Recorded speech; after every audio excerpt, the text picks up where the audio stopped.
প্রিয় বন্ধুরা, তো আল্লাহর আযাব এখন আসবে পৃথিবীতে। অনেক মানুষ বানর হয়ে যাবে, শূকর হয়ে যাবে এখন পৃথিবীতে। ইউমসাহু কওমুন মিন হাযিহিল উম্মতি কিরাদাতান ওয়া খানাজির। এই উম্মতের শেষ জামানায় বহু মানুষ বানর আর শূকর হয়ে যাবে। এটা সেই যুগ। এখন গুনার টাইম নাই ভাই, এতদিন গেছে, ওটা আল্লাহ ক্ষমা করেছেন, সময় ছিল। এখন ডাইরেক্ট এটা কার সময়? আল্লাহর সময়, আল্লাহর যুগ। এটা শয়তানের যুগ শেষ, এখন আল্লাহর যুগ শুরু। আল্লাহ মাঝে মধ্যে কন্ট্রোলটা নিজের হাতে সরাসরি নেন।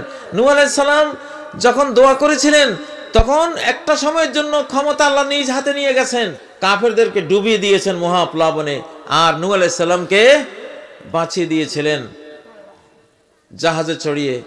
আবার যখন ইব্রাহিম আলাইহিস সালামকে আগুনে ফেলা হলো, ওই সময়ের জন্য পাওয়ারটা আল্লাহ নিয়েছেন, আগুনকে বারদান ও সালামান বানিয়ে নমরুদকে ধ্বংস করলেন, ইব্রাহিমকে বাঁচিয়ে দিলেন। আবার মূসা যখন পার হচ্ছিলেন সাগরে, ওই সময়ে সমস্ত কর্তৃত্ব আল্লাহ নিজ হাতে নিলেন, মূসা আলাইহিস সালামকে পার করে দিলেন, ফেরাউনকে ডুবিয়ে দিলেন। আব্রাহা যখন কাবা হামলা করেছিল, তখনও ক্ষমতা আল্লাহ নিজ হাতে নিয়ে কাবাকে হেফাজত করলেন, আব্রাহাকে ধ্বংস করলেন।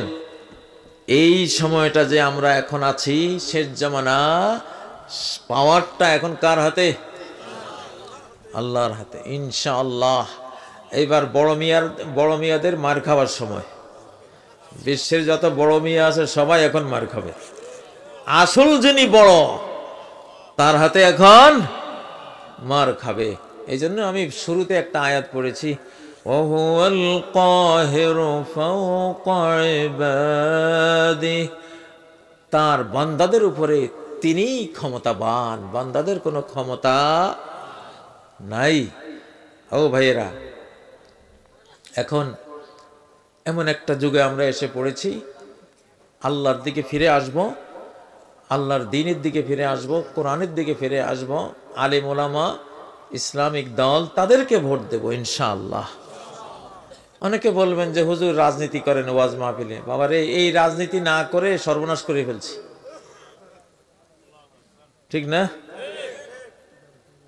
এই রাজনীতি না করার কারণে সারা পৃথিবীটাকে নষ্ট করে ফেলছে পাপীরা, তাই না?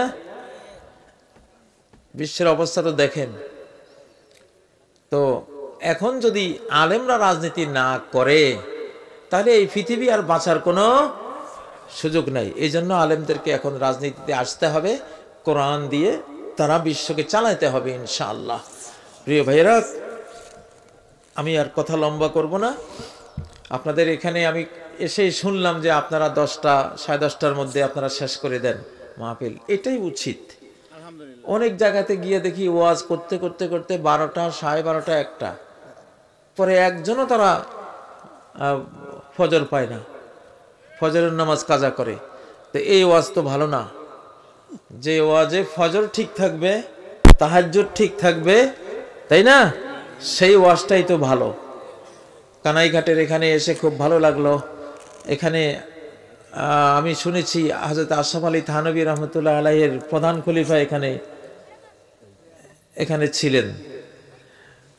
তো আমার যে বংশটা, আমার নানা হযরত মৌলানা আব্দুল আজিজ জনাবওয়ালার, লক্ষ্মীপুর জেলার, উনি হযরত আশরাফ আলী থানভী রহমতুল্লাহ আলাইহির, আশরাফ আলী থানভী রহমতুল্লাহ আলাইহি ওনাকে ছেলে বলে আদর করতেন, পুত্র বলতেন।